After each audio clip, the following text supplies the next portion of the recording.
Hello, friends. This is Dave Hurwitz, executive editor at ClassicsToday.com, here with What Are You Listening to Lately? WAYLTL, I think it is. I don't know the title. Anyway, what am I listening to lately? Cats. What I'm listening to lately is this. Igor Markevitch plays Berwald. I know. You're going to say to yourself, what the heck is that? But let me tell you something. Berwald's symphonies are marvelous. Franz Berwald wrote 4 of them. One of them sort of quasi doesn't exist. It was like reconstructed later. But the 2 are absolutely tremendous. And the most noteworthy of them is number 3, the Symphonie singulière, he called it. And it's singulière it is.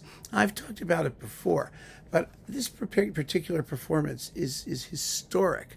These performances, they were recorded in 1956 with Markevitch and the Berlin Philharmonic. The Berlin Philharmonic. Now, in 1956, the Berlin Philharmonic was not the Berlin Philharmonic that it later became under Herbert von Karajan. It was in its rebuilding phase still after the war, but it was a very, very good orchestra. But more to the point, Markevitch was a phenomenal conductor. He was a classicist, a modernist, a Stravinskyan, a cool dude, intellectual, but, none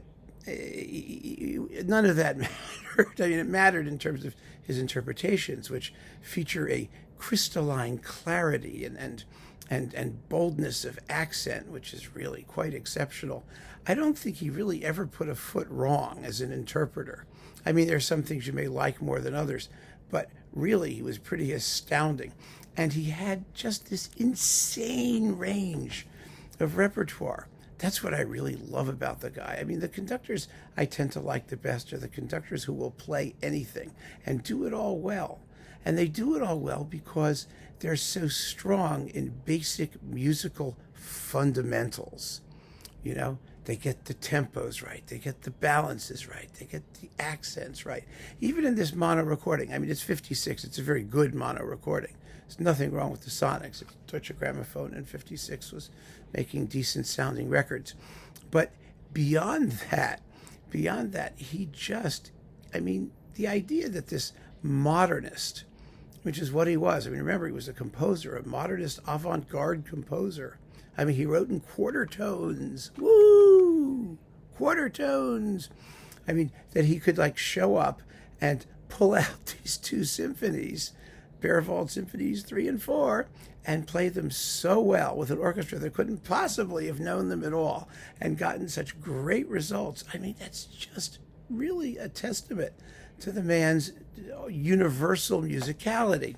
Now, the singulière is in 3 movements, and it's in cyclical form, and this is all in the 1830s or early 40s or something like that. It's just an amazing piece for the time it was written. It's harmonically interesting.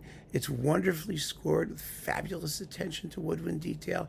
It's just a masterpiece that everybody should have known. But in 1956, I don't think anybody knew about this. Even in Sweden, they probably didn't know it all that well. And this recording comes along. It probably sold 1 of them. It's marvelous. It's absolutely marvelous. And in this particular disc, this is the originals reissue, which I'm sure no longer exists. All of this stuff is in those Markevitch boxes that Australian Eloquence put out, thank God. And, you don't have to say, well, you got to get a whole box of stuff just to get this one great recording, because those recordings are marvelous. So you can get the boxes if you don't have them already. And we've discussed the boxes. This is coupled with a really, really slashing, intense Schubert Symphony No. 4, the Tragic Symphony. And again, Markevitch was great in classical repertoire generally. He really was, because that was where his inclinations lay, more or less. That sense of proportion and excitement. But he really would have been a great period instrument guy too, because his performances of classical repertoire are full of that sense of clarity and accent and line and tension that we hear in the best period instrument performances. So this is what I have been listening to lately, and I've been enjoying it just enormously.